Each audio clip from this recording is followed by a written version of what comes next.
Hello and welcome to my channel. As ever, I'm going to read you a short story which I've written based on 5 random words generated by an online random word generator. The words for this story are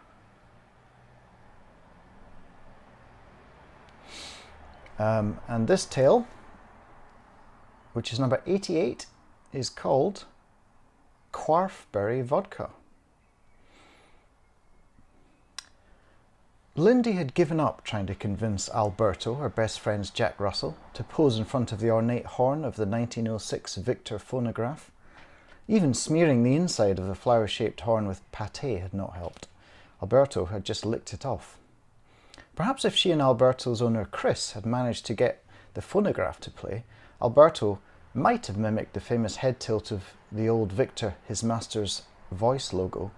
But Lindy suspected that dogs these days were rather blasé about their owner's technological possessions. If 4K plasma screens didn't impress them, what would? Still, they'd obtained a good dozen shots that might yield something usable. Maybe Lindy's tech-savvy nephew could combine a couple of them to make it work. All she needed was a good image for the website, and she could finally drag Berry Mead antiques into the 21st century. Lindy smeared a couple of spoonfuls of pâté onto a piece of bread and put it down for her recalcitrant canine model. Then Lindy and Chris closed the shop, put Alberto on his lead and went to lunch, as they had done every Wednesday for the last 12 years. The only cafe in the village still worth its salt was the Rose and Cross at the end of the market square, and by 12:15 it was already busy with tourists. But since they were regulars, the owner, Mahmoud, brought out an extra little table and put it under the cherry trees at the front of the church. It was a warm May afternoon, rather idyllic, and Lindy found that something was troubling her, even as she picked through her couscous, hummus and falafel salad. "Your brow is furrowed," said Chris, picking crumbs from his beard. "What's up, old spoon?" "It's going to sound so silly, but I've been having a recurring dream, and a disturbingly intense one." Chris nodded, his fingers held in a praying posture. He was one of the best listeners Lindy had ever met, and he had helped her enormously when her husband died. It was a shame he was gay, she couldn't help but think, ignoring the 22-year age gap between them. Chris was 49, Lindy was approaching 70. She began to talk about her dream, a little conscious of the old cliché about dreams being fascinating to nobody but the dreamer. Nonetheless, if anyone would give her inner world the time of day, it was Chris. Lindy had first experienced it 2 weeks previously. She'd gone to sleep with the wind howling against the leaded panes of the old Cotswold cottage, and come to, somehow, swathed in many layers of thick fur and fleece. Something masking her mouth, goggles tight around her brows. The howling wind was now blowing across the surface of a glacier, driving powdered snow into dirty drifts of gravel-studded ice. At the periphery of her vision, Lindy could see the forms of a couple of men hammering some sort of spike into the ice around 30 feet to her left. She turned and saw 2 other figures, one smaller and possibly female, although it was hard to tell with all the layers. Those 2 had completed the task of hammering in their spike and were calibrating the device attached to its side. The laser array, thought Lindy, looking down to find she held some sort of gadget. It featured a large dial, a couple of buttons, designed to be usable whilst wearing thick gloves, and had a screen showing the topographic map of the surface of the glacier that they were creating. A network of triangulations, the spikes measuring the tiny undulations of the glacier as it moved and melted. The planet was a moving mass of ice formations, liquid tectonic plates floating on an immense ocean, punctuated by the cones of a half-dozen immense but dead volcanoes, whose surroundings teemed with life. Predicting the motions of these white behemoths would help the 20,000 settlers who were arriving in just 9 months create safe, livable environments at their fringes. She shook the fuzz from her mind and vowed never to try any more of Chris's home-distilled Quarfberry Vodka. Quarf was the name they'd given to the purple berries that grew in the dense volcanic soil of New Caledonia, where the stem settlement had been constructed. Bitter, chewy quarfberries formed a frustratingly ubiquitous part of the 24 scientists' diet. Distillation had been an inevitable side product of some of their hydroponic experiments. Chris now boasted a side hustle as the first producer of an off-world vodka, or so he claimed. Lindy couldn't help but think of a dusty bottle high on the shelf in a strange wooden home she only visited in her dreams.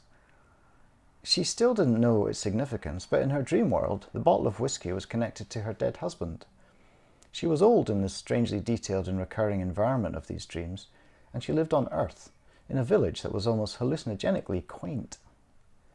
As she told Chris that evening over dinner, when he tried and failed to offer her a little snifter in her coffee, "I don't drink in that world, weirdly." "What world?" he said, brushing crumbs from his beard. "In my dreams, the ones I keep having." Chris concealed a yawn, but Lindy decided to ignore it. She'd had to listen to his endless lectures on metamorphic rock formation, so he could damn well listen to her now. "There's a weird feeling of poignancy attached to that bottle. I'm teetotal, but I want to open it and pour myself a glass." "What type is it?" "Scotch, I think." "No, I mean, what maker?" Lindy ignored the mild irritation that was rising. "Bal something."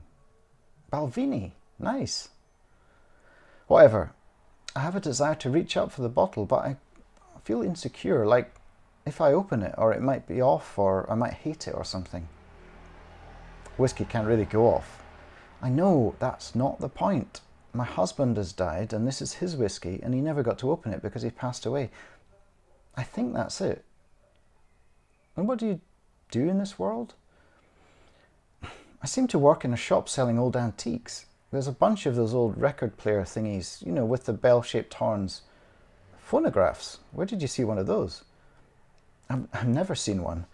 But in my dream it's incredibly real, and I somehow know it's all accurate too. Everything is so detailed. The desk chair is adjustable. I have to keep moving the backrest up because it slips down. And you're in this dream, oddly enough." "Really?" Chris seemed to perk up. "Yeah, except you're middle-aged and you're gay and kind of like a priest. And we're both English." said Chris. "Crazy. So why do you think this keeps happening?" Lindy laughed. "I've absolutely no idea. All I can tell you is that life feels almost as real as this one." "And it's not a lucid dream?" "No, I don't know it's a dream. In fact, the opposite. I know that it's real." "You don't mean that literally?" Lindy leaned back on the 3D printed plastic chair. "I almost do, you know. Think about it. How do I know that this world is the real one and that other life is the dream?" Chris's eyebrows lifted, a sure sign that she'd rattled him. He paused a moment or two, then leaned in, cupping his vodka-infused coffee. "Lindy, the next time you have that dream, can you do me a favour?" Lindy nodded hesitantly. She could tell Chris was going to say something dumb. "Can you just drink that fucking whiskey and tell me what it tastes like?" She laughed, still thinking of the bottle on the high shelf, and her friend's Jack Russell wagging its stumpy tail, and the ding the bell by the door made when a customer came in. Maybe next time she would try the Balvenie. It had to taste better than Quarfberry Vodka.